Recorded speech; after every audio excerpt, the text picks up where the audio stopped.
서울에서 한강을 건너지 않고 멈칫했다라는 것을 우리가 다 알고 있습니다. 그럼 왜 멈칫했을까? 한강을 바로 건넜으면은 패주하는 우리 국군 그리고 지금 이 대구 쪽으로 내려가고 있는 이 정부 인사 다 순식간에 어떤 생포를 해서 뭔가 굉장히 유의미한 전과를 거뒀을 텐데 왜 멈칫했을까? 라는 게 의문인데 그게 바로 춘천 대첩의 영향이라고 봅니다.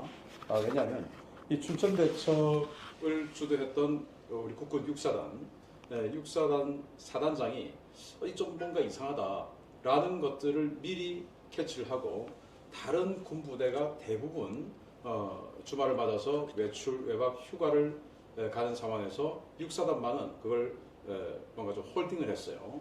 그러면서 대비태세가 다른 부대보다는 다 좀 더 많이 되어 있었죠. 이런 상황에서 북한군이 전면 낭침을 했고 사단장은 마음의 준비를 하고 있는 상황에서 대응을 바로 할 수가 있었고 그래서 춘천, 지금이야 춘천 그러면은 휴전선에서 굉장히 남쪽에 있어서 뭐 전방인가 라고 생각될 수 있지만 당시에는 38선 바로 앞이었어요. 지금으로 치면 강원도 한 인제쯤 되는 그런 굉장히 전방 지역이었는데 순식간에 춘천으로 들어온 것을 육사단이 막아내면서 여기 이 춘천에서 3일을 버텨주면서 북한이 애초에 기도했던 춘천을 순식간에 돌파해서 서쪽으로 해서 수원 쪽으로 들어와서 이 서울을 에워싸는 포위 기동을 하려고 했는데 그 포위 기동을 할 수 없는 이런 상황을 만들어줬다. 그럼으로써 우리 서울에 있던 정부 주요 인사들 그리고 군 핵심 전력들 지휘부들이 남쪽으로 내려갈 수 있었고 그럼으로써 그 시간 동안 유엔군 또 유엔에서 총회가 열려서 유엔군이 지원을 해주기로 했고 미군이 들어올 수 있는 이 결정적인 시간을 벌어주었기 때문에 지금의 대한민국이 있을 수 있는 것은 그 3일의 효과가 굉장히 지대하다라고 봅니다.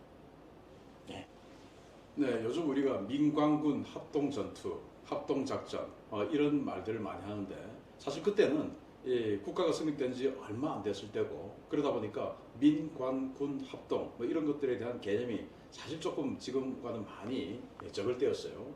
그리고 전쟁 초기였기 때문에 정부에서 민관군이 같이 합동해서 합심으로 적을 물리쳐야 된다라는 이런 정부의 의지가 전달되는 절대적인 시간이 굉장히 적을 수밖에 없는 상황이었는데 정말 없는 전력으로 군이 용전분투하고 자신을 희생해가면서 적의 탱크에 돌진하고 하는 이런 모습을 시민들에게 보여줌으로써 시민들도 그러면 우리 고장을 우리 스스로 지키자라고 해서 시민들이 가세를 했어요.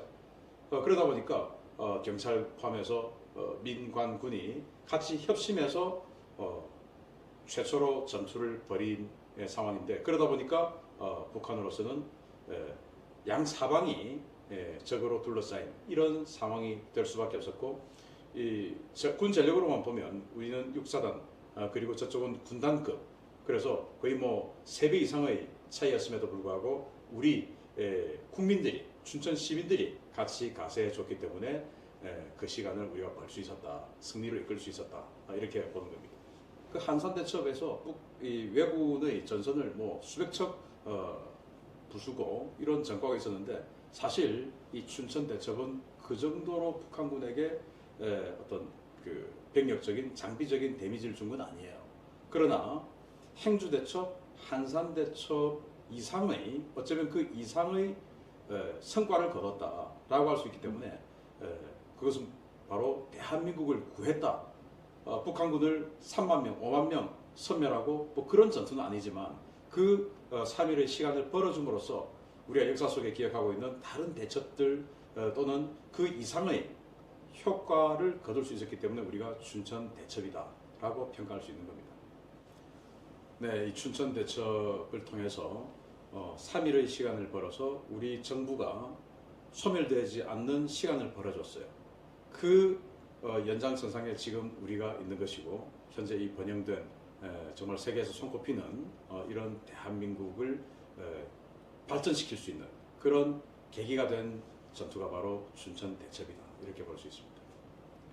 왜냐하면 우리는 아직 휴전선이 있고 아직 전쟁 중이라는 걸 아무도 모르고 있어요. 그래서 이 부분에 대한 경각심을 줄 수 있는 메시지를 좀 주시면 좋겠습니다.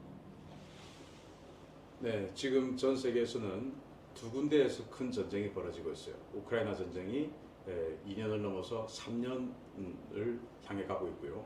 또 이스라엘의 가자지구 전쟁이 1년을 지금 이어오고 있습니다.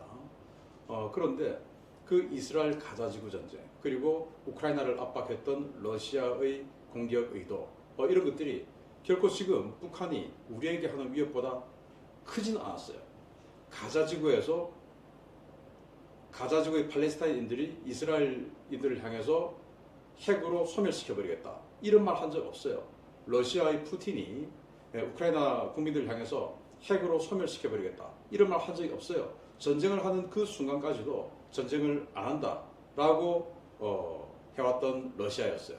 그런데 우리는 지금 이 순간에도 뉴스만 틀면 북한이 우리에게 험한 또 소멸시켜버리겠다, 공격해야겠다. 또 지금도 오물풍선을 날려보내고 하는 이런 공격 행위를 하고 있어요. 그래서 지금 이 순간이 결코 전쟁은 끝난 것은 아니다. 라고 우리 국민들 모두가 생각해야 되고 어쩌면 가자지구 전쟁이나 우크라이나 전쟁보다 더 큰 참화가 우리에게 올 수도 있습니다. 그런데 그 참화가 왔을 때 우리가 버텨낼 수 있는 것은 그때의 춘천 시민들처럼 경각심을 가지고 그때 육사단장처럼 경각심을 가지고 있을 때 우리 대한민국은 유지될 수 있다라고 봅니다.